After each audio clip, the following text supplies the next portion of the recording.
Trap number 2. No. Here's another trap. Basically, there were 6 different episodes, by the way, in the temple in the last week when Jesus was confronted by all these guys.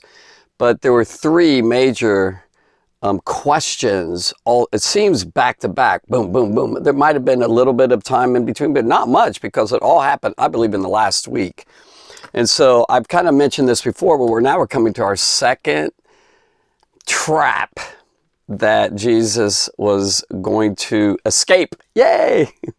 And by the way, I just want you to know this and think about this throughout this story. Jesus Christ is alive. He actually resurrected, which we'll get to pretty soon in the death, burial, resurrection of Jesus. Yeah, the gospel of Jesus. But listen to me. Jesus Christ got out of every trap possible. Even the trap that it seemed like he totally got defeated in on the cross and was buried. Now he's trapped in a tomb. He wasn't trapped. He escaped. Now, the good thing I want you to remember, and the powerful thing here, well, everything's powerful about this. That's powerful that Jesus Christ raised from the dead. It's powerful that he was able to get out of all these intense, really brilliant questions that came against him. Tests, challenges. Ooh, they were cunning. They were slick. They were tricky, really hard. They really thought well of it. In my opinion, there was an enemy behind all that. The evil spirits were giving them all these ideas. But Jesus Christ conquered every one of them. Now, here's what I wanted to say, and you may know what I'm going to say, but just in case if you don't. If you're a Christian, you know what I'm going to say now? You're united with that same one that got out of every trap. And if you look at the apostles and you look at the life of this first church, you know, the primitive church, the book of Acts, they all got out of they all escaped. Now, sometimes they were called to be martyred. Jesus died. James died in Acts 12, the first apostle that died. Stephen died. Because that's a glorious thing. That's a good thing. And they thought they trapped him, but actually they went right into life, eternal life. But here's the point. That's not a cop-out phrase. It really happened. Here's the point. That if you follow Christ, that same Jesus which abides in you, like he comes and he unites with you. Are you getting it?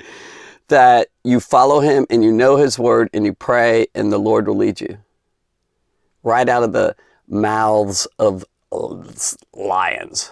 Satan is like a roaring lion, seeking whom he may devour. And Satan was trying to devour Jesus at this point, and he couldn't. And it was not his time to die. If it's my time to die, I'm good to go. Let it be. But until then, I'm good. I'm safe. You can walk assured that you're safe in God. He that dwells in the secret place of the Most High shall abide under the shadow of the Almighty. Psalm 91, verse 1. All right, here we go. They tested Jesus. It was in Jerusalem. The Sanhedrin did it. The Sadducees, Pharisees, and Scribes. Those are the 3 main groups that did it. In this case, we're going to talk about the Sadducees. Here are the 3 stories. The first story we just finished up with the attack about who pays, what do you do with taxation? You're supposed to give unto Caesar. What is it? And by the way, they mentioned giving. But it wasn't a gift. They were trying to say, you're supposed to give to him, give to Caesar. Well, Caesar was evil. Jesus said, no, it's pay, not give. He rendered unto them what is due. Now, here's the second story that we're going to get into is from the Sadducees. And they came and challenged him about the doctrine of resurrection. It was another trap. What was this trap about? Well, we'll get to it later. But I want to go a little deeper into each one of these. We just could go across the stories, read it. Yeah, that's pleasant, that's nice. But once you get the background of it, then it becomes, oh, you see the depths of it. And everything about God is deep. And yet it's not so deep that you go, I don't get it, I don't understand. Like, you know, what does the Bible really mean? There's a surface there too, which really gives you what you need. When I first became a Christian, I was reading the Bible. I got so much out of it. But now, all that I read before, layer after layer, deeper dimensions, and it levels. And it's so, so good. So Jesus is here, and he's going to have another set of people, this time the Sadducees who come, and they're like skunks. Not really skunks. But okay, you guys are next, huh? Gonna take me on this time. So they came to him and they attacked him with a very important subject. Now, before we do that, let's find out who are these Sadducees. First, what is a Sadducee? I mean, what does this mean? Well, it was one of the groups. And you can't completely divide everybody up into just groups. This is a way of thinking. Some of it was. It's a mode of thinking. It's kind of a movement. It's a kind of a division somewhat. They definitely were divided, but not everyone fit in these categories exactly. Sometimes you have some who are mixed opinions and all that. All right, so here are the Jewish sects, the sections, the groups, S-E-C-E-T-S, sects. Pharisees, the most popular, and the people liked them most. 6,000 of them and all. I don't know how many Sadducees. I haven't studied that. I haven't found that yet. But anyway, Sadducees was the second most popular in the land of Israel where Jesus lived. Everybody knew who the Sadducees were. They were primarily around Jerusalem, by the way, because that's where the temple was. And that was their main job and their main location of where they worked. And so we'll get into where they came from a little bit deeper later. Let's just kind of do this today in this point, and maybe that'll be it, because otherwise it'll be like, who knows, 30 minutes or something in the video. So we have, who's first? Did you say it? Pharisees. Good. Who's second? The Sadducees. Okay, getting it? Third is Essenes. Okay, now the Essenes were not mentioned in the Bible at all. Well, where do we find out about like the Essenes? Mainly from one major source. There's others too. In rabbinical writings. Rabbinical means rabbi, the teachers, the scribes and all that. But the main place where we get information on Pharisees, Sadducees, and Essenes were mainly really from the Gospels. And well, especially some of it came, especially Sadducees, came from a guy named Josephus. Now, if you've been with me for a while, you know who he is. But here's his book. This is all the writings of Josephus. Have I read it? No. But I've read a lot of other stuff, and they quote some of this stuff. I have read a little bit of this, but I've gotten a lot of quotes from it. I don't have time to read this whole thing. What about all these books, and those, and in the other room? All right, the works of who? Josephus. He was a Jewish historian that lived in the times of Jesus. And very, very informative. That means we got a lot of information, a lot of data from this guy. So it's really good. You find out all sorts of stuff. You know what? One of the cool things about it is if you read the works of Josephus and then you read the Gospels in the Bible, they don't contradict each other. It's kind of cool. They didn't collaborate. They didn't know each other, but they really did. I think he, if I'm not mistaken, if you know this, I'm sorry, but I think he was born something like when Jesus died, somewhere in there. So he lived in the second part of the first century. Okay, probably 30 all the way up to 90 or something like that, 90 AD or whatever. But anyway,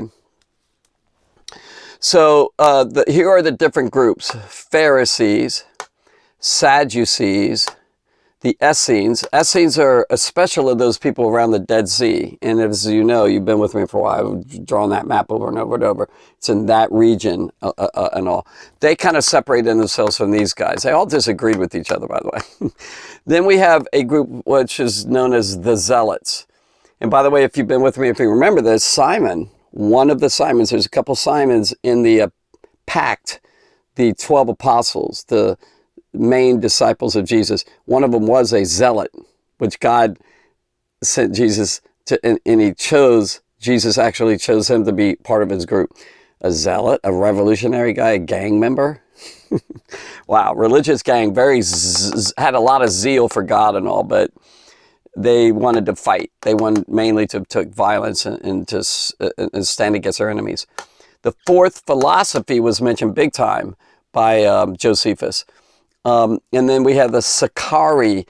Now, that actually is a dagger, a twisted knife. Ooh, and they would go like this and pull it out, and it would just twist through you. Ooh, really bad. But they were sort of like the Zealots. I think they were different. Now, there's a possibility that the fourth philosophy were the Sicaria, another name, but I'm not sure. But it seems like these are different. It seems like definitely these fourth philosophy was different than these up here. All right, so we have 6 of them mainly. I'm trying to think, I can't think of any others. Other than, if you want to say there's more groups, there's a group of priests, elders, Sanhedrin, the scribes, and of course we've talked about the Herodians. That's definitely one of the sects, one of the groups. And remember, they weren't as religious, maybe a little religion, maybe not too much, but they're definitely political. And so these groups were, some were more religious than others, and some were really political, meaning government. You know, they really like the government. They really want to work with the government. Pharisees did not like the government because they knew they were oppressing them, and they were telling them what to do. To somewhat, the Roman government gave a lot of freedom, by the way, a lot of freedom of religion, a lot of freedom in many different things. So there was some good things in that. But they came and conquered their land, and there is this political and religious. Now, the Sadducees were political and religious, or the Pharisees were what? If you should know this, they're definitely religious, all about God. Although they didn't have right relationships with God, but they tried to serve God in their own way. You need to find what God's way is. But anyway, political, okay? The Sadducees had both. Well, actually, I say that in this too. I'll give you some other things. All right, now let's just go through this quick. I know it's a whole lot on this board, but if you're interested, hang in there. I don't want this to be boring, but if you can listen to it, it's like, okay, I'm going to try. I'll try and do it like really quick. I'll try. And then just try and listen really hard. Try and get some of the facts about who they were. And then when you read it in the Bible, you'll say, oh, I know about them. You know, the Sadducees. I think it's kind of cool and interesting. This is history from Josephus and the Gospels and all. One of the facts is they were one of the main Jewish groups, which we just said, right? One of the main Jewish sects. Definitely a main one.